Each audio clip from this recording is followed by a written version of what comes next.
and to walk with them. And no matter how hard it could be, no matter how difficult it can be, and no matter whether you want to face it or not, to have a support system, to have someone there, to be there and to fly down to be, to be with your daughter and to take care of her, that not only speaks volume of your fatherhood, being a dad, but it also speaks volume of the love you have, because it's hard for us to show unconditional love.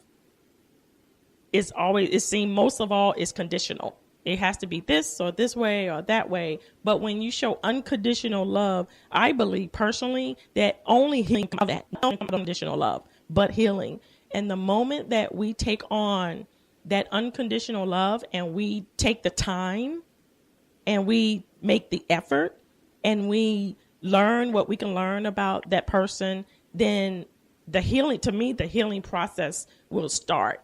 And it's up to us to keep it going. And you share a lot about your daughter and your friends, and how has all of this affected your family as well? Because you have boys, and so was any of all of this a hard thing for you to deal with, along with your daughter and your boys you have? Um, any parent don't like to be vulnerable.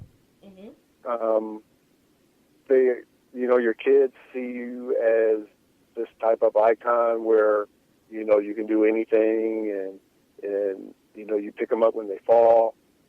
You have the right answers to, their questions. You give them their advice. You teach them how to drive. But you also want to protect them from certain things that is like on a need-to-know basis. So all I told them was,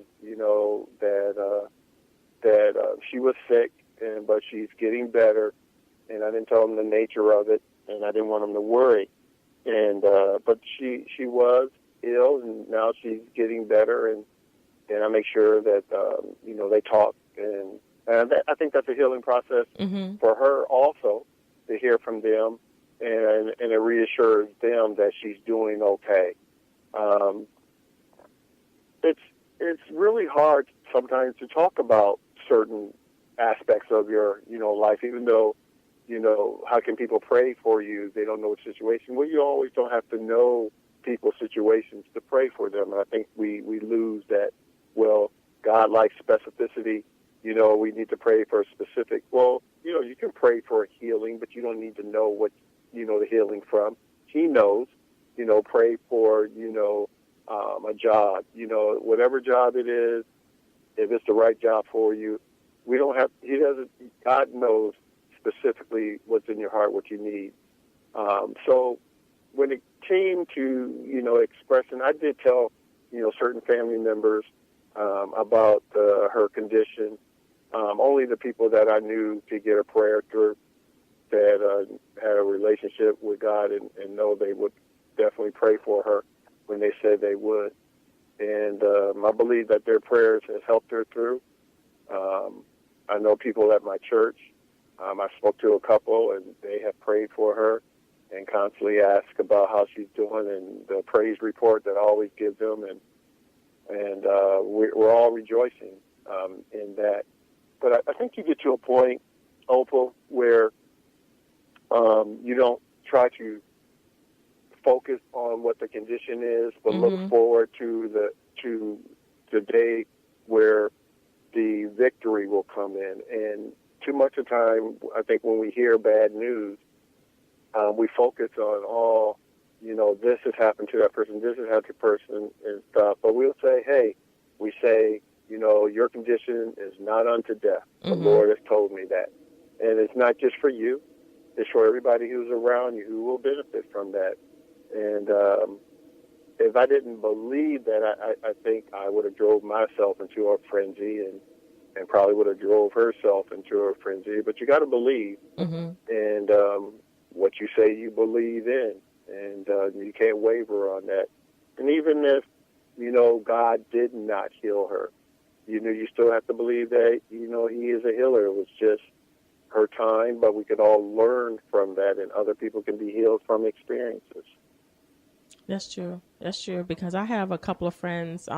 Just recently, I was talking to one particular young lady, and she's dealing with her mother is very ill, and the helplessness that you do feel, because you mentioned that before about wanting to help. Because I just wanted to go in, and I didn't want to see her cry, and I didn't want to see her, feeling sad, and I just want to just go in and be that superwoman and just wipe away all her tears and stuff. But as I sat there and I listened to her talk, and I allowed her to express her feelings and express her desires and what she was going through, it just blessed me to hear how she can share the love of her mother to that degree. And it just reminded me of my mom, who's 89 years old. And it just like, wow, okay, I get it. And we don't normally think like that. We don't normally think that, oh, well, this person's going through something. Wow, we got to go and hurry up and save them. We got to get, no, we don't want you to go through. We don't look at it as, wow, this is teaching me to go and ask for forgiveness for my mom, because I didn't have I did something or I said something wrong, and I never went back and asked her to forgive me, or, anything that was going on, or just going back and spending time, I think you're right on the right path. I think a lot of the situations where God presents us, you ask the question, what is He trying to tell us? Mm-hmm. And as you can hear in my voice, I'm in church all the time, so that's all I know. Mm-hmm. But I think in every situation, either it happens on your job or something happens. What is God trying to tell us? And my parents are still here. My father's 83, my mom's 80, and they have a lot of health challenges, but, they still get out and they drive and they go to church. Their eyesight's good. Just little things that comes with age. I know they don't tell me everything, but there's been some time where my mom has, her blood pressure will go up and stuff, and I'm 2 hours away from her, and all I got to do is get in the car. It's a no-brainer, go up, and because I just need to see that she's okay. Mm-hmm. And sometimes I'll just talk to her on the phone and she'll say, don't come. And sometimes I'll show up at 1 o'clock in the morning and I'll be standing next to her because, one, I need to know she's okay, which does, good for me. And then I know it does good for her that, her son, because I'm one of 8. I'm next to the youngest. My parents, and that's unheard of in this day of time, that, all your brothers and sisters are still around, your parents are doing fine, mm-hmm. and, none of us has ever been in trouble. But, as far as, when you're dealing with your helplessness type of thing that we keep going back on, when you get to the point where you feel like you can't help, there's always somebody who can help. Mm-hmm. And even if you have to get on your knees and ask God for help, that takes away that helplessness. Mm-hmm. That's something that we all can do. So I had to learn that, the hard way. Instead of walking around with my head down and saying there's nothing I can do and this is all my fault if I only had been there and things like that. And, you got to, tell yourself that you can't control everything, mm-hmm. and you never will. That's true. That is so true. Because we oh my God, that is so true. Because that's one thing about guilt. Guilt will keep you in a spot where you will constantly condemn yourself. You will constantly beat up yourself, and mm-hmm. you won't see how you can really be a blessing and a help to that person. Right. You know? Absolutely right. And it also causes you to constantly keep you locked up in the past and never enjoy right now and never enjoy the present time. Oh, that's deep, girl. Oh, I'm getting deep right now. I like that. So... That's deep, but you're absolutely right. Yeah. Go ahead. Yeah, you're absolutely right on that. It will keep you, in the past. How can you go forward if you're dragging that baggage mm-hmm. behind you?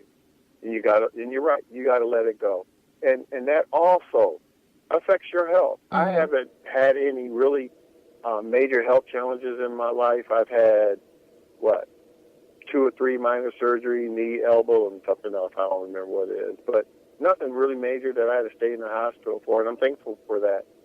But I've been around a lot of people who've had a lot of health challenges. Recently, a friend of mine, actually next month is a year, a friend of mine's wife, we all went to high school together, and she passed away, from cancer. And it was a hard thing. I mean, how do you tell your friend who was married to the love of his life for more than 25 years that everything's going to be okay? And sometimes you're just lost for words, from that. So what I tried to do is I didn't try to, sometimes we do, we'll say, well, let's just give them time to heal. No, I stayed on them, and I was calling them every week and checking on them. His daughter had got married 2 months before that, and she was able to be there for that, and then she just declined. After that, God kept her around to see her oldest daughter, get married, and we were all there for that, and that was last August. But I just recently talked to him, and he's doing well, and but with time, all wounds can be healed, but it does take time for that. But instead of just leaving him alone, I just stayed on him and stuff, and he always appreciated that I stayed in touch with him, and because he ran into we grew up together in high school. We ran in different circles and stuff like that, but we all got mutual friends, and these things bring you closer together, and I got some really good friends from school that I'm still very close to, and when things happen and stuff, they give me a call, and they know that I'm always concerned about them. But yeah, when you drag that baggage behind you of pulling away, yeah, that can take a toll on you as well, because then again you're like, I could have done more, and then but then we see people 2-3 years later and say, I should have called you more, and if they're good friends, it'd be like, because I got friends that I don't talk to all the time, but when I see them, it's just like we just saw each other yesterday, and not everybody's like that, but if you care enough, yeah, you'll reach out, and they'll be appreciative for that. It does you well, and it does them well too. So I totally agree with that statement. Well, I appreciate you. Thank you very much for agreeing with me about that. And it's just so vital to understand what guilt is. It's not a friend. It's not something that we can just hang out and have it or hang around us and stuff. It's not beneficial to us at all. But the moment we realize that we've done all we can do, and we're here now, this is now, and then we can move forward on our journey to healing. And Kevin, I have one more thing before we have to go. Is there anything else that I know you shared a lot, but is there anything you would like to leave with our listeners in less than a minute? I would just say to anybody who's out there who may be experiencing, some tests and some trials, either with themselves or close relatives or friends, nothing is ever final until God says it's final. We keep pressing on. We don't give up until there's nothing left to do. There's always something left to do. There's always something left to say. And when you can't say anything, you can always get on your knees and pray. He listens to you. And if we pray with a open heart and an open mind, and God can do wonders for us all, not only for us individually, but those who are around us. And we pray so much for other meaningless things, but when we pray for those things that really mean something, those are the miracles we love seeing. And people pray for jobs and cars and money and things like that. Those things are fleeting. Yes. But when you pray for no more babies dying and the healings of a friend, and it's not about you, but it's about others, those are the miracles that we love seeing. Well, So I Kevin, would just say, you know,